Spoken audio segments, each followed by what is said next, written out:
What's up guys? Today, discuss lang natin yung mga accessories or mga bagay na binili natin dito sa Brio natin na tingin ko useful siya tsaka naging sulit naman para sa akin. Ayun na natin dito sa steering wheel. Ito basic lang naman siya sa Lazada or Shopee ko ata siya nabili. Check ko na lang din tapos lagay ko yung link. Yan may tapos laminated siya with Honda logo. Tapos ito okay din yung texture niya kahit alam naman natin hindi siya pure leather. Alam naman natin na pag leather talaga mas mahal yun, pero okay naman siya.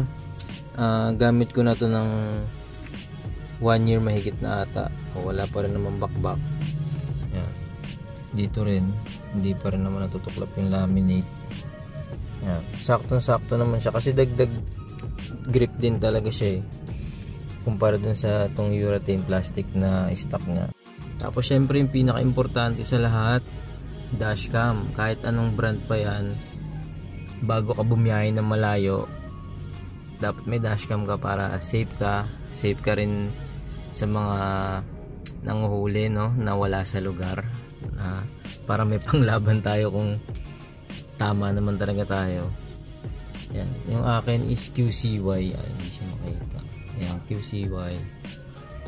Tapos yan, dagdag natin, guidance and safety. Yan, rosary. Ito lang yung cellphone holder ko kasi kung familiar ka din sa Ugreen na brand, yung isa yung may suction yung pwedeng ilagay dito. Alanganin kasi siya dito kay Brio, medyo may curve kasi dito. Pag nilagay mo pa dito sobrang layo, to tama na dito. Kahit sabi mong may rubber siya, langanin. Tsaka yun, natatanggal siya pag halimbawa nabilad ng matindi sa araw. Kaya binalik ko na lang muna to. Simple pero yung okay naman. Next is etong air dispenser. Yan, may holder siya.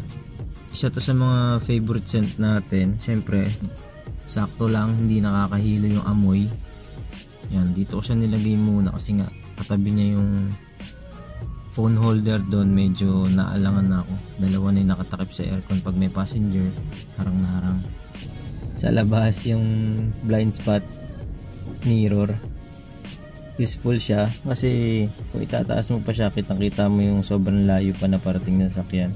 Pero sa akin useful siya pag may mga corners or gutters, kitang kita ko yung tsaka pag nagpa-park ako reverse, kita ko agad kung sakto na sa gilid or sa mga gutters para safe tayo. Tsaka yung line, yung guideline ng parking, kitang kita mo dyan. Tapos dito naman, ito bili ko lang din to online. Nakalagay nga doon Honda City ata na nalimutan ko kung anong year model. Nag-fit naman siya, tinatahi lang yung dito pero hindi naman kita, bahalang tahi lang yan, pero hindi naman bumibitaw. Taon na rin niya, 1 taon mahigit. Okay pa rin naman, di pa rin naman nagbakbak, diba? Tapos handbrake kasama niya yan, okay pa rin. Ito nilagyan ko lang nitong para may mini trash can. Kasi yan, pag nilagyan ko na doon ng trash can, mawawala na nalagay ng drink. Yan, okay naman to, stable naman to medyo mauga pero hindi pa naman matagal naman, hindi pa rin naman siya nababali kahit mabigat tong Aqua Plus. Ito sa 12 volts na charging port, bumili lang ako nitong adapter na to. Yan, may battery gauge din siya. Hindi ko sure kung accurate pero consistent naman siyang 14 point something. Naglalaro sa 13 point something. Yan, meron na ditong pang cigarette na ginagamit sa dashcam. Tapos meron siyang type C. Tapos dalawang USB. Yan. Isang 2.4 tsaka super charging daw. Yan, ewan ko lang kasi gamit ko kasi yung type C tapos rekta type C. Next, etong deep dish matting yan, medyo madumi lang pero yan, mataas yan. salong-salo yung dumi. Sobrang daling linisin, wala ka nang poproblemahin. Pwedeng kung hindi mo siya tatanggalin, vacuumin mo lang, punasan mo, tapos kung may natirang alikabok, vacuumin mo lang ulit. Yan ang passenger. Yan, safe na safe yan. Dito ano lang to, kapal lang. Tapos ito guys, yung armrest, may barya-barya ka dyan para kang jeepney driver, diba? Napakadaling kumuha. Yan, ID. Kaso yun nga lang, sadly hindi kasya dito sa part na to yung cellphone. Kung Android ka man, yan. Pag bumubuksan yung kabila naman, yan. Mga kung anong, may extra wire kung may naka-Apple. Tapos pwede yan dito may USB yan dito. Tapos connected doon. Para may ilaw siya. Ilaw yan ito may ilaw yan. Hindi ko lang kinabit kasi kitang kita yung so kitang kita yung wire dito. Kaya sabi ko hindi ko naman actually kailangan ng ilaw. Kaya okay na yun. Pero ito talaga maganda yung korte niya. Maliit. Dito naman sa likod meron lang akong organizer para may malagyan lang din tayo. Nabili ko lang to sa mall yung Type S. Maganda kasi yung tela niya. Kumpara kasi dun sa online, nakikita ko pagdating parang sobrang nipis ng tela. Ito, actual ko siya nakita. Makapal yung tela niya. Type S yung brand.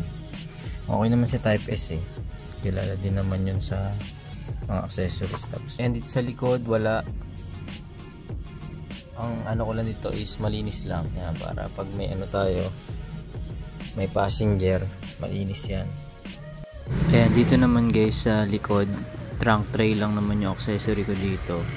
Yan, okay din yan para salo nyo talaga yung dumi na pag may nilalagay tayo sa likod.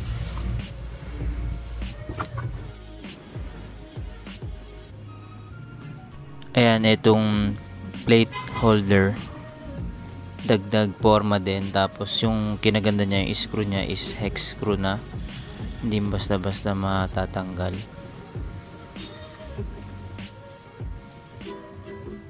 So yun lang guys yung mga accessories na nilagay ko. Simple lang yung mga binili ko para malinis pa rin yung Brio natin. Pinaka-importante talaga dito yung deep dish tsaka dashcam. Yan, unahin yan. Lalo na pag bagong-bago yung sasakyan nyo. Yan yung pinaka-unahin nyo, dashcam and deep dish matting. The rest, kahit to-follow na lang paunti-unti. Yun lang, maraming salamat sa panonood. Kung umabot ka dito, maraming salamat. Sana sa susunod na video support tayo ulit. Maraming salamat. Yun lang, Jada.